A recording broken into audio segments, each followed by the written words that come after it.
So, honestly, the hardest match I've ever had was against Josh Ellington at Alabama State's in 2016. It popped up on my memories today, actually, because they got. Oh, I remember that video. That was a nasty hook. Oh my! He hit me hard. It was close.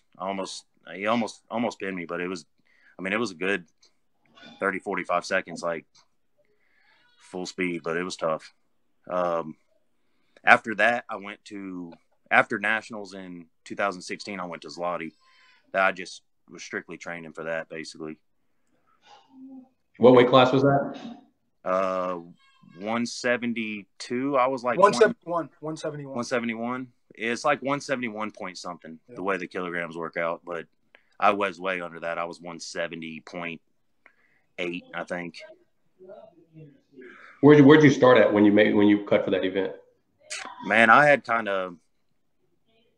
when I started cutting weight, man, I was really the heaviest I've ever walked around at was 265.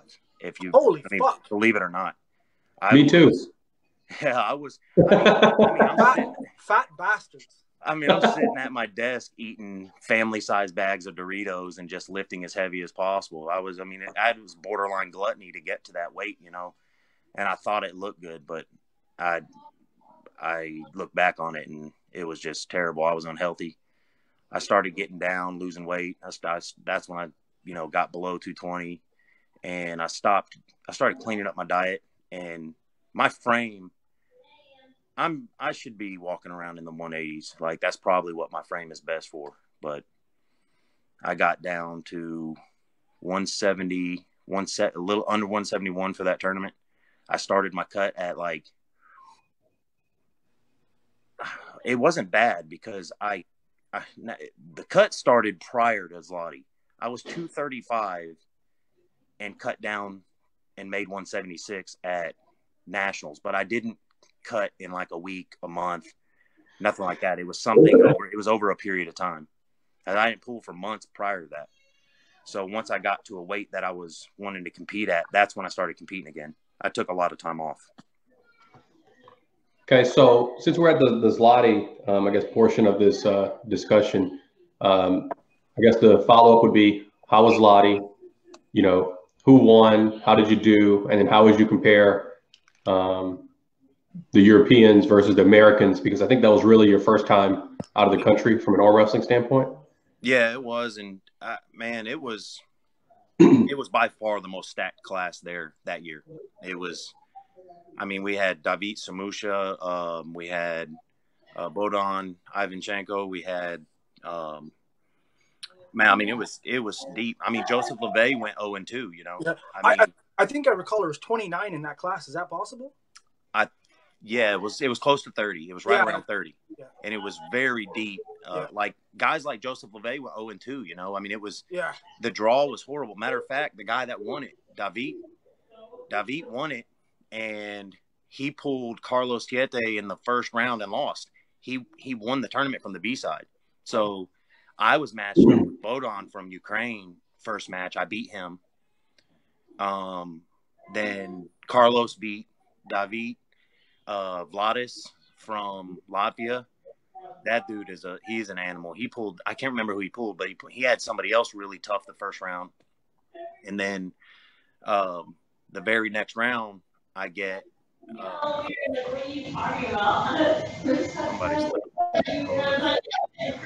You good? Okay. Yeah, I get Vladis from Latvia, and he breaks my thumb. Like, it wasn't like broken in half, but I knew it was broken. It swelled up right away, bad, and confirmed that when I got back. But then I pulled the guy from Poland, his name Barchowitz or something. David. Yeah, and I pinned him, but he elbow fouled. That's what I hate about. That's one thing I don't like about that. I mean, I had Matt the Pad was in the process of pinning him, and he jumped his elbow off to get a restart. Yeah, and then he set up. I didn't do anything differently. I did the exact same move. Not obviously not very, not smart looking back on it, but he set up differently, and he ended up putting me on my bicep because I top rolled him, and then he put me on my bicep, and I was in a really bad position. But I ended up going. That's when I lost. I fouled out against Vadas, and then I ended up fouling out against him because I jumped off twice on him. So I mean, the fouls are so. I mean, they got cameras. They can see a gnat hair go under your arm. It's unreal how many fouls you see. In the matches restarts, and it's nonstop. Yeah. So Lost a match. let me add a couple comments, Gabi. Doug mentioned David Samusha, who won the class. If I'm not mistaken, Samusha placed second or third in the Zloty overalls this year at 171 pounds. Kind of tells you a lot about the strength of those guys. And then Vladislav is a multi-time junior world champion, and I think he's also a multi-time senior world champion at this point. And that's just two of the guys. I mean, there probably were possibly 3 or 4 more other former world champions in that class. And that's typical for Zloty. Oh, yeah, it was deep. I mean, I stopped him dead in his tracks. Vladas, too. I mean, I tried to slip because I was in a really bad position. He held on to my thumb. And I snatched away from him trying to slip, but I elbow fouled in the process, so I didn't even get the straps. So, yeah, it was pretty – it's a brutal tournament. I think I got like somewhere around 10th both hands. I mean, there was 30 in left and right. So it was, but given, I think, 8th through 16th depends on when you go out. You know what I mean? It doesn't, my place. Yeah, it's all similar. Yeah. I mean, I could have been 8th. I could have been 16th. It's where I went out at, the top 6, they pool for placing for the top 5. But the competition level there is crazy. But, the way I see it is, I mean, we have people coming from every country, or not every country, but a lot of countries. And that's the reason why Zloty and WAF is so deep and hard to compete in is because it's multiple countries. I truly believe that the top U.S. guys, I didn't feel anything that I've never felt before. Like I feel like the top U.S. guys could compete with any random country. Like I believe me personally. Okay, let me ask you this. Is that at 171, Doug? Or are you comparing what you felt at 220s in the U.S. to what you felt at the 171s at Zloty? Well, I mean, I never really pulled the elite 220s. Like when I was 220, I was still I was either not going deep enough in tournaments to get those guys that had, decent draws. I mean, I've never pulled, I mean, I'm sure certain classes, I mean, will be more competitive than. I think our lightweights will be a lot more competitive than people think. I mean, we've seen it with Giannis coming over here. I mean, Sam's beat Giannis. Justin's beat Giannis. I know Giannis has been taking some L's lately, but, I never pulled John Brzenk at 220. I never pulled, Chris Chandler even. I've never pulled those guys. I mean, so it's hard for me to say what I didn't pull any of the 220 guys over there either. So I've never pulled Crosby or you have. So, I mean, you would be able to answer that question more so than me. But the way I see it is, I mean, and I've talked to some guys from some of these other countries. I had a long talk with Valentin from Bulgaria, and that I pulled in that super match. We talked a lot while he was there. I like to pick their brains, when they're here and just talk to, he didn't know anybody. So I wanted to show him some good hospitality. But when,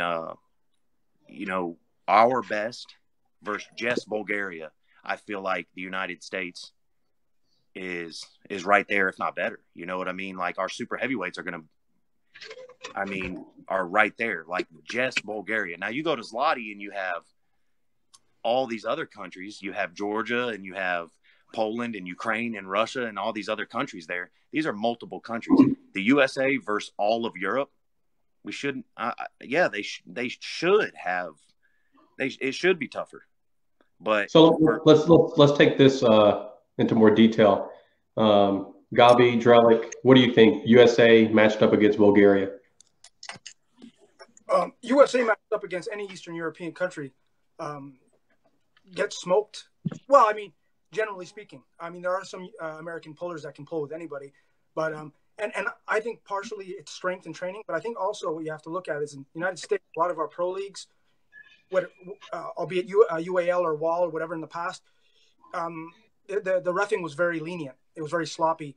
So what happens is an elite pro American puller kind of gets used to taking concessions regarding rules and stuff like that, and then he goes to overseas where the rules are hyper rigid, and all of a sudden when to win a class, it's not a super match, but to win a class you need to win maybe 11 or 12 matches or 7 to 12 matches, and then all of a sudden there's no margin for error and they're being called. Like I remember seeing Corey Miller go to Worlds, and I believe he lost 2 matches both on double elbow fouls. Like they're robbing themselves because the culture in Europe is more disciplined in terms of training. They train with rigid rules. I think they train with more discipline. Here in the U.S., I think we're a little bit more sloppy in our approach to training and also tournament competition. Well, you've got guys like Giannis who did pull UAL4 when that was when Justin first beat him, right? So the rules were a little stricter there. That they weren't. That wasn't WAL. The pads were normal sizes. Okay. You have guys like Mike Solaris and all those guys that went to Nemiroff years ago, and Solaris stood Taras Avakin up like right center of the table. You know what I mean? Like Chad, I think he did pretty well. They have Ron has always done well there. The years back when he was in his heyday. Gardner. I mean, all those guys have done well there. You can go into the super heavyweights and they usually have done pretty well there. But, some of our lighter guys, people don't remember Bongard going over there and the only person beating him was Rustam. Yeah. The only person. So one guy in the world's beating this guy, right? So yeah.